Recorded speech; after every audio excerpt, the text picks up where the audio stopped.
What's up everyone, it's Lo, Beauty Demon, and we are here on Two for Tuesday. So this is a follow-up to the video that I posted earlier today, which was about the Ethan Klein, Trisha Paytas drama that has continued to ensue. But this is gonna be more about Ethan. We'll talk about Trisha a little bit. But before we get into this, if you have not already, please don't forget to like and subscribe and hit the bell icon. I think it's over here, right? So you get a notification every time I post. Also, don't send anybody that we talk about in this video any hate, negativity, nothing like that. These are just my thoughts and opinions based on what I'm seeing play out on the internet. So if you have something to say, just go ahead and shoot it down in the comments below. That's what they are there for. So in my last video, we talked about how Ethan and Trisha had a back and forth over anti-Semitic TikToks that Trisha made. And then Trisha had their video in response to Ethan and Hila, and then those all got deleted. Then Ethan posted this tweet explaining why he had to take the video down. Well, not really explaining why he had to take the video down, just kind of alluding to the fact that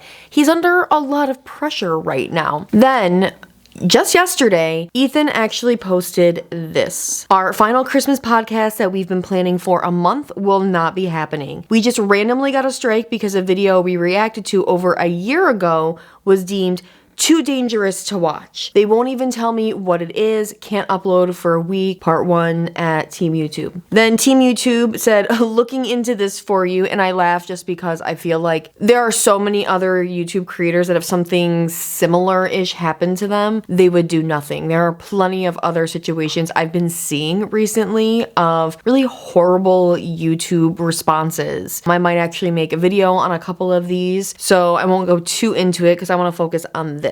In response to that, Ethan said, "Thank you, Team YouTube. I love you guys so much."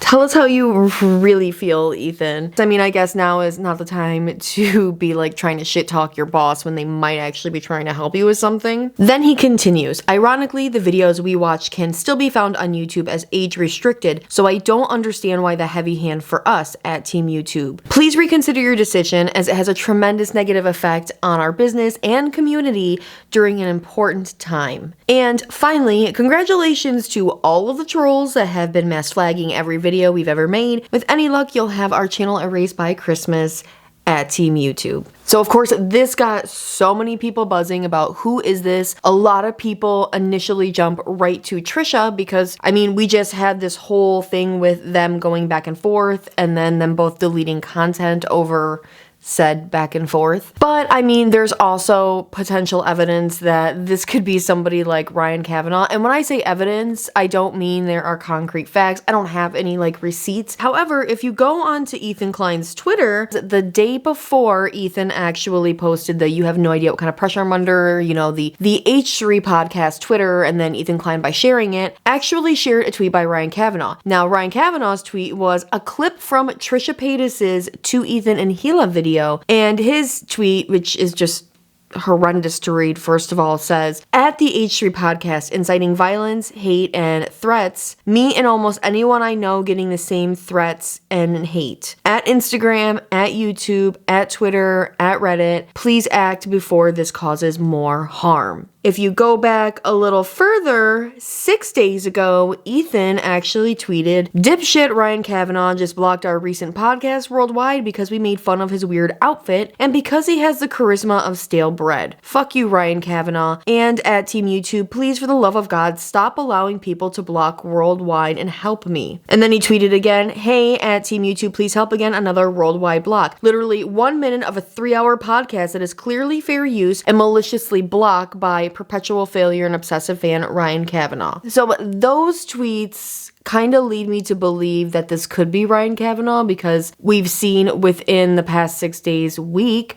that he's already gotten 2 strikes of varying forms from him. I would assume Ryan Kavanaugh, I don't know if he would be directly doing this, and I think it would be really hard to like identify an account. However, Ryan Kavanaugh, I believe, is a pretty rich man, so he could totally just buy like a bot farm somewhere in like the Ukraine or something and just have these people or computers, essentially, just like going through and mass reporting and flagging things. So then I also had the thought that this could potentially be partially Keemstar as well. And the only reason I say that is because I know obviously he has been indirectly responsible, quote unquote, for a video strike down and this exact same situation happening a few months ago. I did a video on that, I believe. Trisha and Keem have kind of become friendly enough. Trisha was on Keem's podcast immediately after ending their friendship with Ethan and the breakup of frenemies. So it's not far-fetched to think that they teamed up. Also, Keemstar was mentioned in some way in the Ryan Kavanaugh lawsuit with Ethan.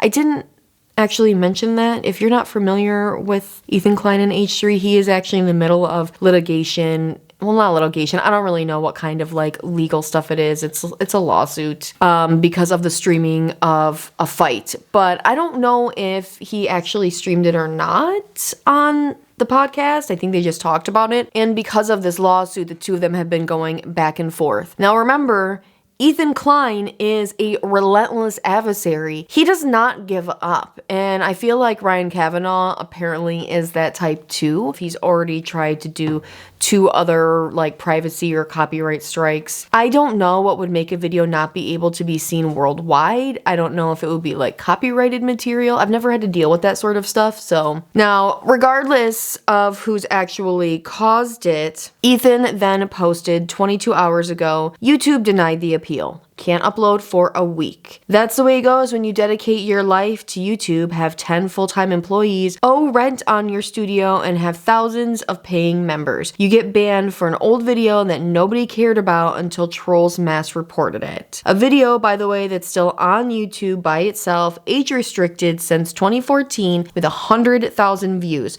So why the fuck am I getting a strike? Merry Christmas. Then Ethan goes on to say, what's absolutely stupid is if that I made a video complaining about it and made it to the front page of Reddit, they would 100% reverse the decision. Why do they put me in that situation? I don't have the energy right now, just a horrible fucking week. Then literally an hour ago, I actually did not know this when I sat down, Ethan tweeted, we were planning to record our Christmas special this week and air it next week, but since the Grinch is working overtime this year, we found out today we have a COVID outbreak in our Teddy Fresh office, which contaminated our studio. So we can't film until next year. Everyone is fine. Don't worry. Just being safe. So we'll have a banger comeback episode next month. Hope you all have an amazing holiday. Miss you. I'm so sorry we couldn't finish out the year like we wanted, but thank you all for an amazing year. We love you guys. So that is it.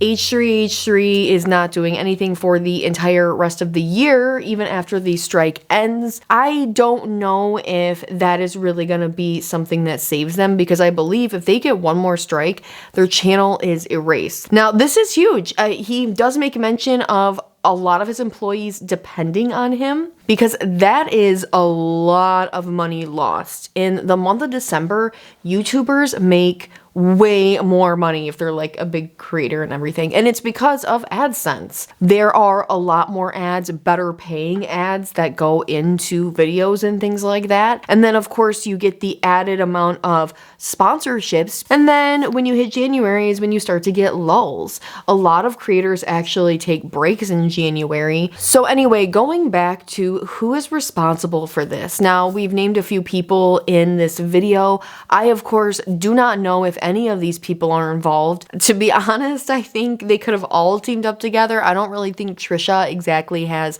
the know-how for it. But in a sense, even if it was just Ryan Kavanaugh that is responsible for this, he did tweet out part of one of Trisha's videos and did use that as like vindication of like, see, they're doing this to other people. Now, I will say this could also be a little bit of karma on Ethan's part. He puts out a lot of shit out into the world, so he's gonna get some of this pushback. I talk about karma with other creators like Trisha Paytas, so I mean, I'm going to bring the same energy for Ethan. He's not exactly innocent. He's very antagonistic in a lot of these situations, but all of the people that I've mentioned in this video are antagonistic. Some fans were like, it's okay, take a break. Well, or some fans were like, do it on Twitch and then you can upload it to YouTube later. Well, obviously now we know they're not even going to do that on Twitch. And the other thing is, like, if everybody went and watched it on Twitch, first of all, I don't really know how like ads and AdSense work on Twitch, but also some of the sponsorships may have been like solely for YouTube content. Doing it on Twitch and then uploading it to YouTube, a lot of people have already watched it, so they may not even go back and watch it again. Watching a 3-hour live stream,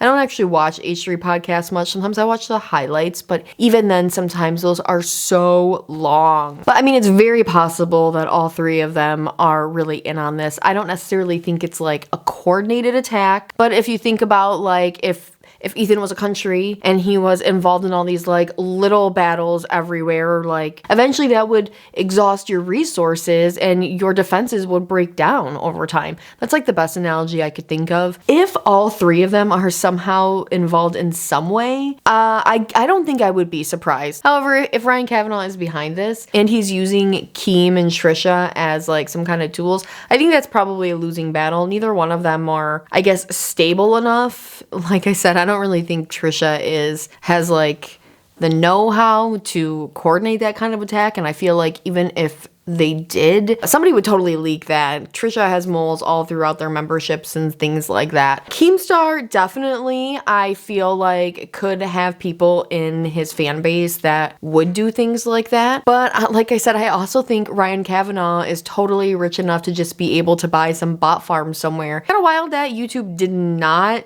do this, especially when they have the precedent just earlier this year of doing the same thing for two creators, Moist Critical and Markiplier. I think a lot of it comes down to YouTube needs better moderation system. But if you think about it, everyone in the world who's on the internet uses Google. YouTube is part of Google. You have Gmail. Even if you don't have Gmail, you're Googling things all the time. 500 videos are uploaded to YouTube like every 3 minutes or something like that. It's a crazy amount of content.